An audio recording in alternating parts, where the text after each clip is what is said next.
হুয়াল্লাযী আরসালা রাসূলাহু বিল হুদা ওয়া দীনিল হক। তিনি সে আল্লাহ যিনি রাসূলকে পাঠিয়েছেন বিল হুদা ওয়া দীনিল হক, হেদায়ত এবং সত্য দিন সহকারে, সত্য জীবন ব্যবস্থা সহকারে। লিইয়ুযহিরাহু আলাদ-দীনি কুল্লিহি, এই জীবন ব্যবস্থার ভিতরে সব কিছু আল্লাহ প্রকাশ করে দিয়েছেন, আল্লাহ সব কিছু প্রকাশ করে দিয়েছেন। ওয়ালাউ কারিহাল মুশরিকুন, আর এইতে মুশরিকদের যদিও যত অপছন্দ হোক না কেন, আল্লাহ এই দিন ব্যবস্থাকে একদিন অবশ্যই বিজয় দান করবে। এটা হচ্ছে সূরা আস-সফের 9 নম্বর আয়াতের তর্জমা। এই আয়াতটি একই আয়াতটি আল্লাহ সুবহানাহু ওয়া তাআলা কোরআনুল কারীমের ভিতরে আরও 2 জায়গায় সহ মোট 3টি জায়গায় বলেছেন।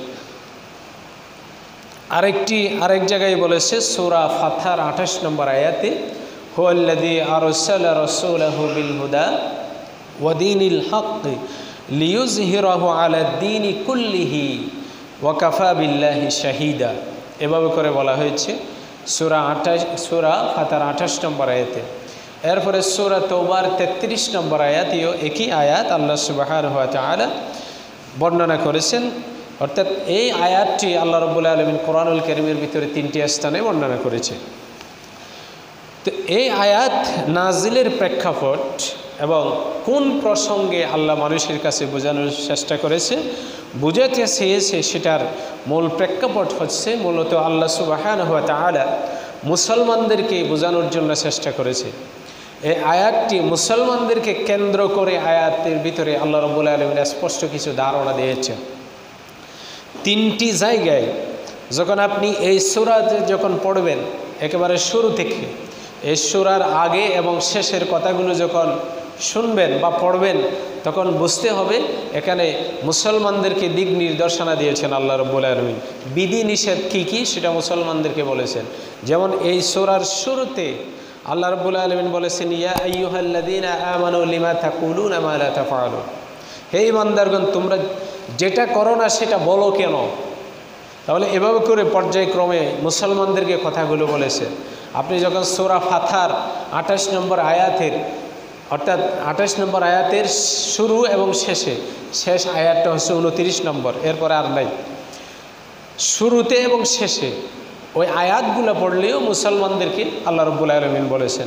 এটা নিয়ে আমরা আগে আলোচনা করেছিলাম সূরা ফাতহার ওই প্রেক্ষাপট।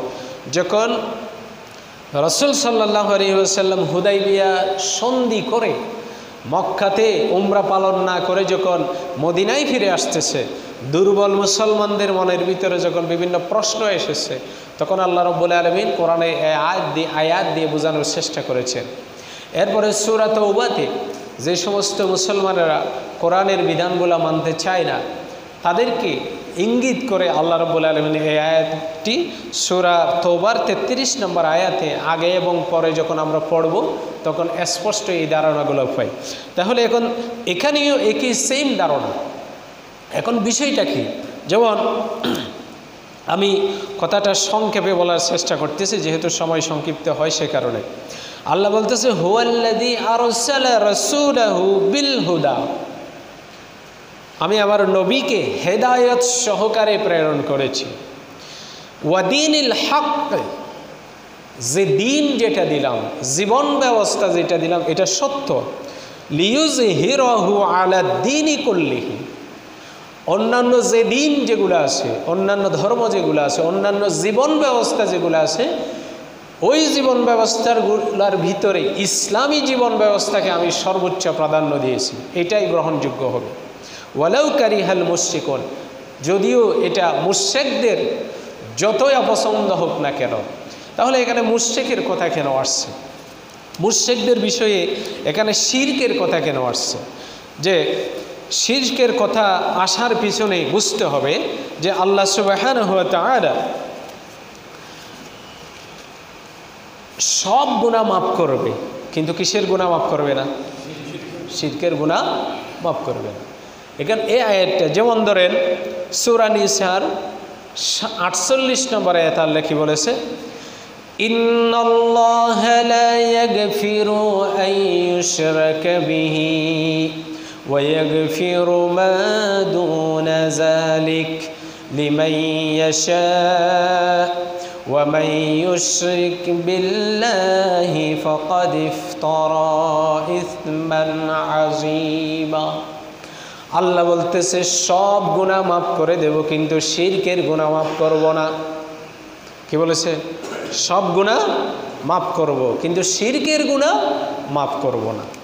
তাহলে এখন বুঝতে হবে, আমি বারবার বলি, যারা কাফের, মুশরিক, ইহুদি, খ্রিস্টান, অন্যান্য ধর্মের জাতি, ইসলাম মুসলমান যারা দাবি করে বা আল্লাহ এক আল্লাহ আছে এটা যারা বিশ্বাস করে, রাসূল সাল্লাল্লাহু আলাইহি ওয়াসাল্লাম শেষ নবী যারা বিশ্বাস করে, এই শ্রেণীর মানুষগুলা সারা আমলের কথা কোনো বলি নাই, শুধু বিশ্বাসের কথা প্রথম। যারা আল্লাহকে এক আল্লাহ হিসেবে মানে এবং রাসূল সাল্লাল্লাহু আলাইহি ওয়াসাল্লামকে শেষ নবী হিসেবে মানে এবং কোরআনকে নিজেদের আসমানি কিতাব হিসেবে গ্রহণ করেছে মানে, তাহলে ওই সম্প্রদায় ছাড়া, ওই উম্মত ছাড়া, ওই গ্রুপ ছাড়া পৃথিবীতে আর যত জাতি আছে, আর যত সম্প্রদায় আছে, এদের কোনো হিসাব আছে? নাই। মরার সাথে সাথে কোথায়? জাহান্নাম। আওয়াজ দিয়ে বলেন না, মরার সাথে সাথে কোথায়? জাহান্নাম। বলেন তো, ইসরায়েলের প্রেসিডেন্ট নেতানিয়াহু মারা যাওয়ার সাথে সাথে কি তার হিসাব হবে? হ্যাঁ, তার কি হিসাব আছে? না, সরাসরি জাহান্নাম। তার জন্য শাস্তি নির্ধারিত আছে, মৃত্যু হয়ে গেছে, মানে জাহান্নামে চিরকাল যে শাস্তি হবে সেটা তার জন্য শুরু। এখানে কোনো তার যে এটা করছো কিনা, এটা করছো কিনা কোনো জবাবদিহিতার সম্মুখীন হতে হবে না, সরাসরি জাহান্নাম।